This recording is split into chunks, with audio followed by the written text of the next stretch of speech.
Hello friends, स्वागत है आपका हमारे यूट्यूब चैनल इनक्रेडिबल मैथ्स में। आज हम कक्षा 6 के टॉपिक सामान्य ज्यामितीय विचार के बारे में अध्ययन करेंगे। हम रेखाखंड के बारे में पढ़ेंगे।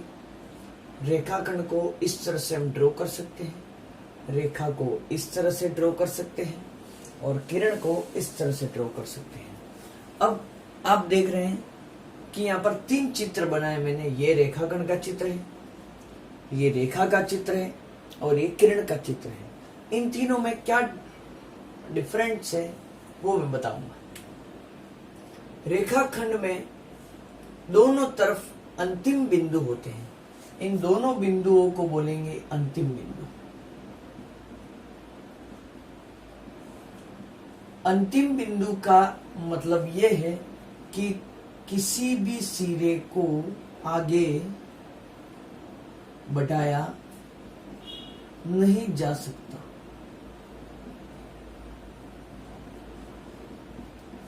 इसका टोटली मीन ये होगा कि रेखाखंड के दोनों में से किसी भी एक सिरे को आगे नहीं बढ़ा सकते।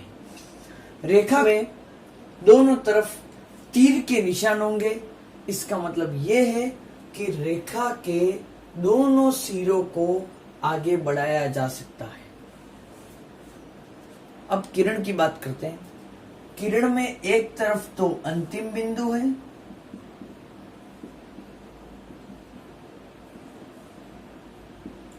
और एक तरफ आगे बढ़ाया जा सकता है।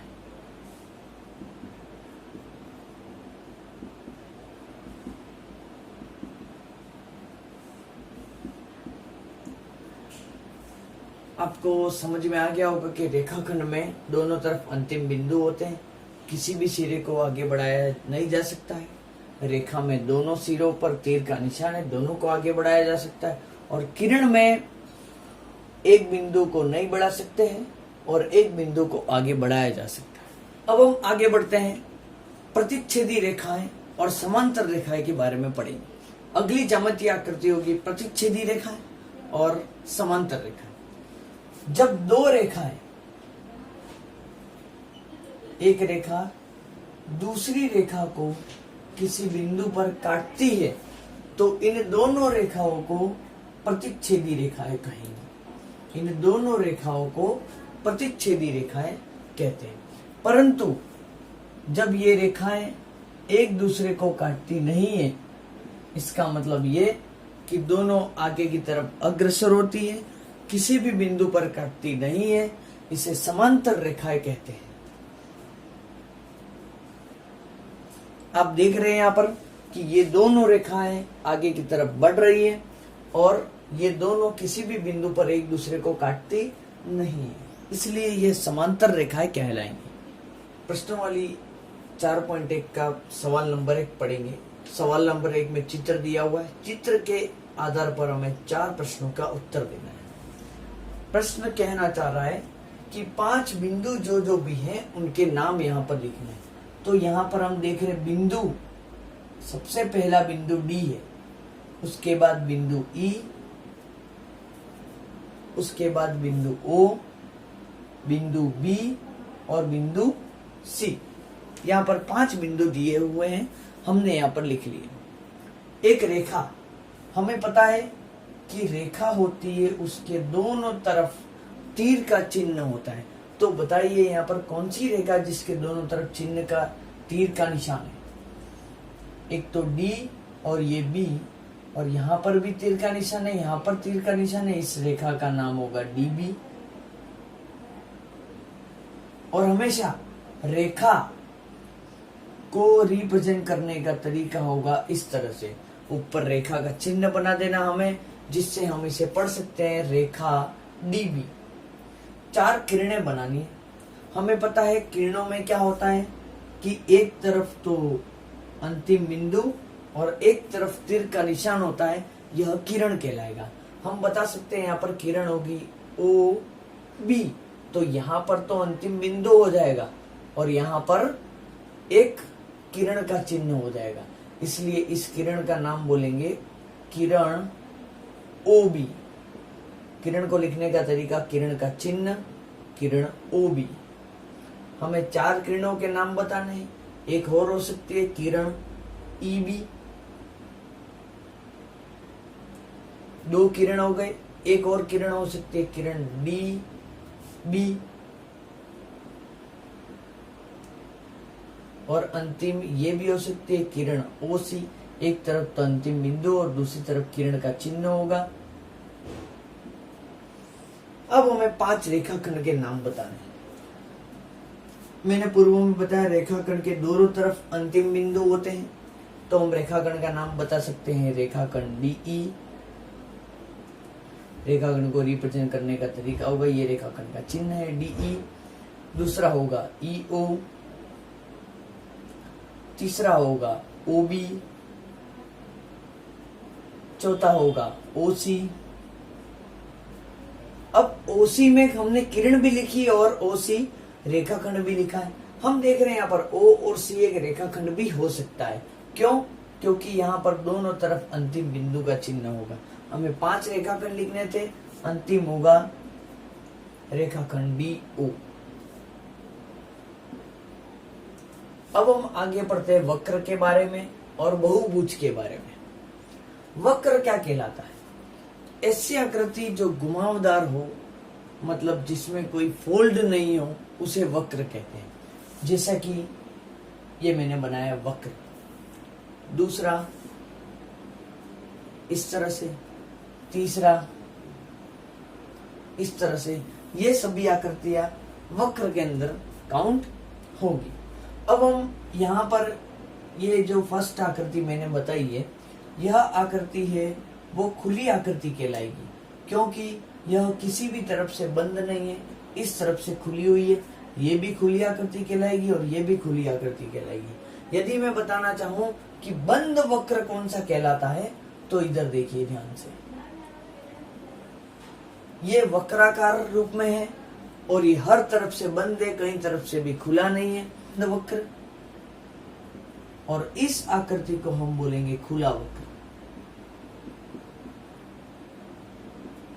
आगे हम बहुभुज के बारे में पढ़ते हैं। बहुभुज वह आकृति होती है जो 3 या 3 से अधिक रेखाखंड से बनी होती है।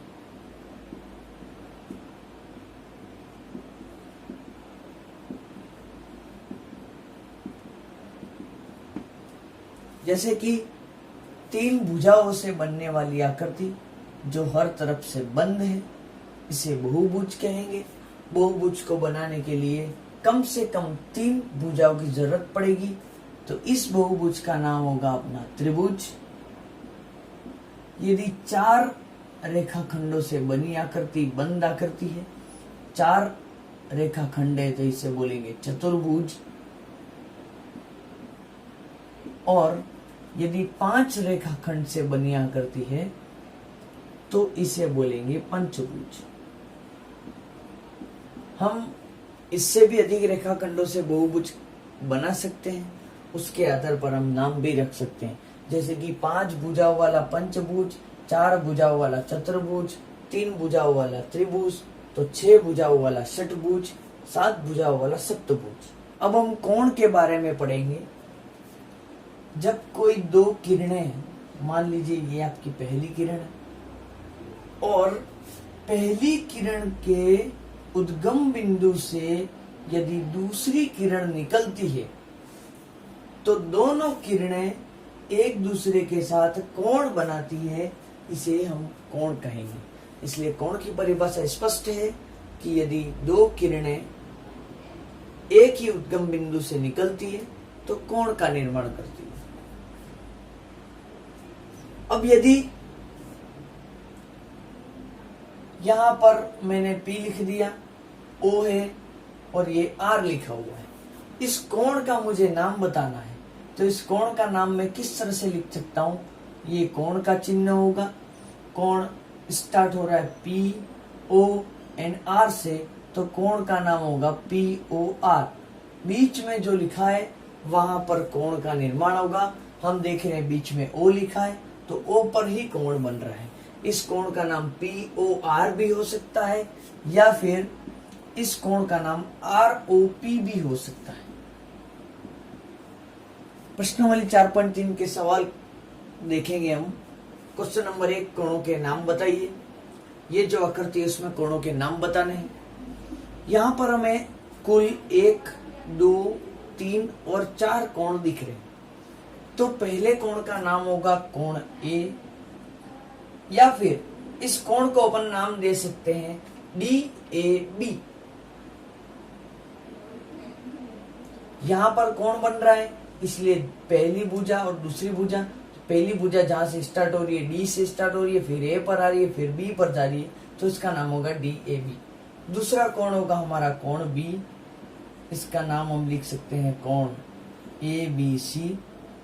तीसरा कोण होगा हमारा C, कोण C, इसका नाम लिख सकते हैं DCB।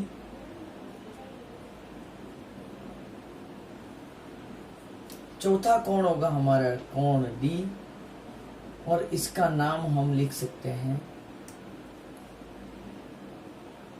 CDA या फिर ADC। प्रश्न नंबर 2 की तरफ बढ़ते हैं। प्रश्न नंबर 2 में ये चित्र दिया हुआ है और चित्र के आधार पर इन 3 प्रश्नों के उत्तर बताने। कोण DOE में अंतः बिंदु। कोण DOE हमारा होगा कोण D, O और E। ये होगा हमारा कोण DOE।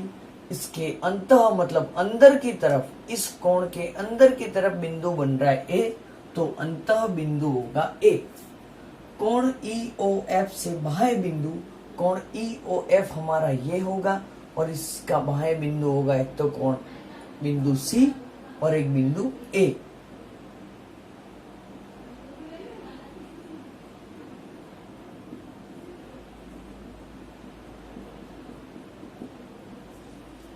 कोण EOF पर, ये EOF है, इस पर एक बिंदु बन रहा है B।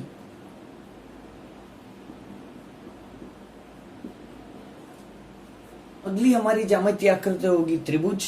त्रिभुज की सिंपल परिभाषा होगी 3 भुजाओं से घिरी बंद आकृति को त्रिभुज कहते हैं। पहली भुजा, दूसरी भुजा और तीसरी भुजा, 3 भुजाओं से घिरी बंद आकृति त्रिभुज कहलाएगी। त्रिभुज के क्या क्या गुण होते हैं वो देख लेना अभी इधर। इसमें सबसे पहले हम देखेंगे 3 भुजाएं होती हैं। भुजाओं के नाम हम लिखेंगे।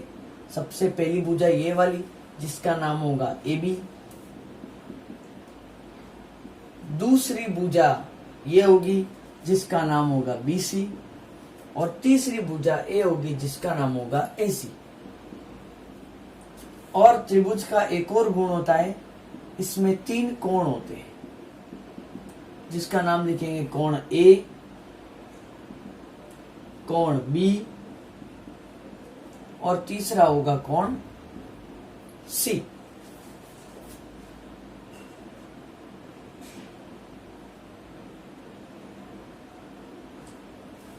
इस कोण को एक और नाम दे सकते हैं। कोण A को नाम दे सकते हैं BAC, या कोण CAB। BAC बोलो या CAB बोलो, बात एक ही।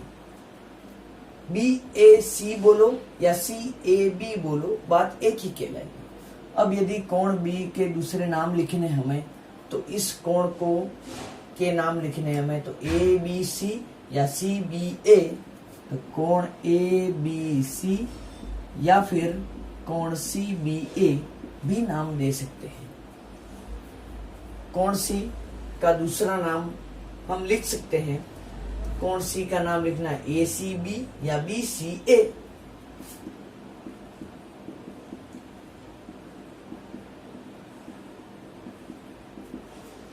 A लिखो या फिर कोण BAC लिखो या CAB लिखो, बात एक ही होगी, ये कोण ये वाला ही कहलाएगा। अगला टॉपिक है हमारा चतुर्भुज।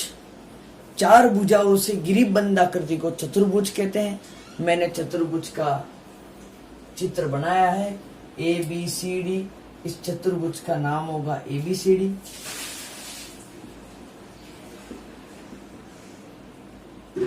चतुर्भुज के गुण मैं यहां पर बता रहा हूं कि इसमें भुजाएं होंगी 4, भुजा ए बी भुजा, BC भुजा, CD भुजा और AD, और 4 कोण होते हैं।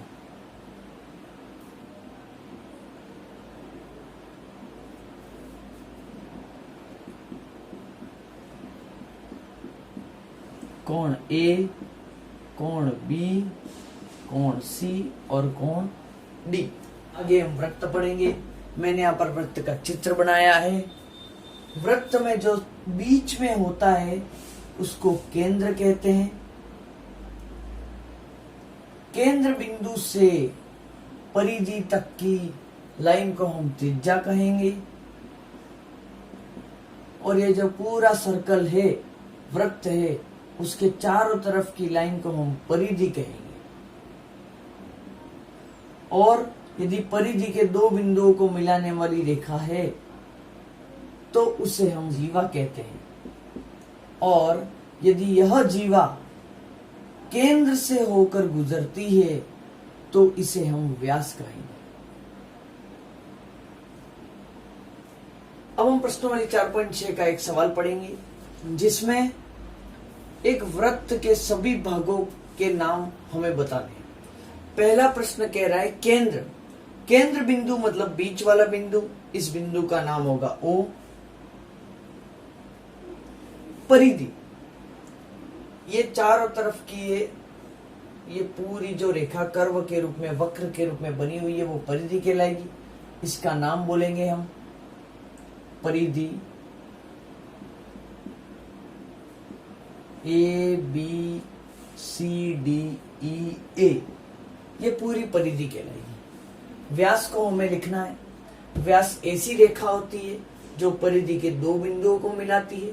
ऐसी रेखा जो परिधि के 2 बिंदुओं को मिलाती है परंतु केंद्र बिंदु से गुजरती है, उसे व्यास कहते हैं। तो इस व्यास का नाम हो जाएगा AC।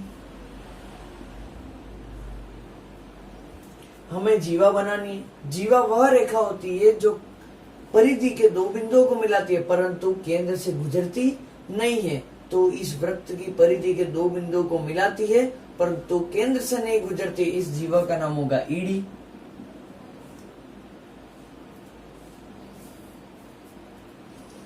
बाह्य 2 बिंदु, बाहर बिंदु बताना है।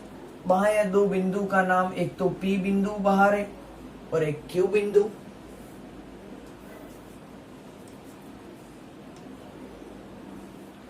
बाह्य बिंदु बताना है। बाहर की तरफ जो बिंदु बन रहा है वो Q कहलाएगा। अंतः बिंदु अंदर की तरफ बन रहा है, कौन बन रहा है अंदर की तरफ? P, यह बिंदु P कहलाएगा। वृत्तखंड, हमें वृत्तखंड बताना है। वृत्तखंड का मतलब होता है ऐसा खंड जो एक वक्र व जीवा से बनता है। हमें एक ही नाम बताना है परंतु हम 2 नाम यहां पर लिख देते हैं। एक वक्र और जीवा से कौन बन रहा है? एक जीवा से और एक वृत्त से बनता है, उसे वृत्तखंड कहेंगे। ED हमारा वृत्तखंड होगा।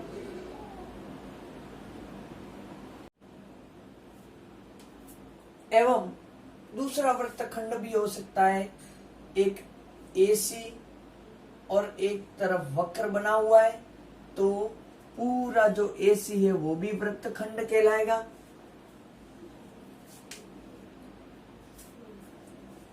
एवं त्रिज्यखंड बनाना है। त्रिज्यखंड वह खंड होता है जो 2 त्रिज्याओं से और एक वक्र से बनता है। त्रिज्यखंड 2 त्रिज्याओं से और एक वक्र से बनता है, तो वह त्रिज्यखंड कौन सा होगा? 2 त्रिज्याएं हमारी ये रही और एक तरफ वक्र बना हुआ है, तो ये त्रिज्यखंड हो जाएगा AOB।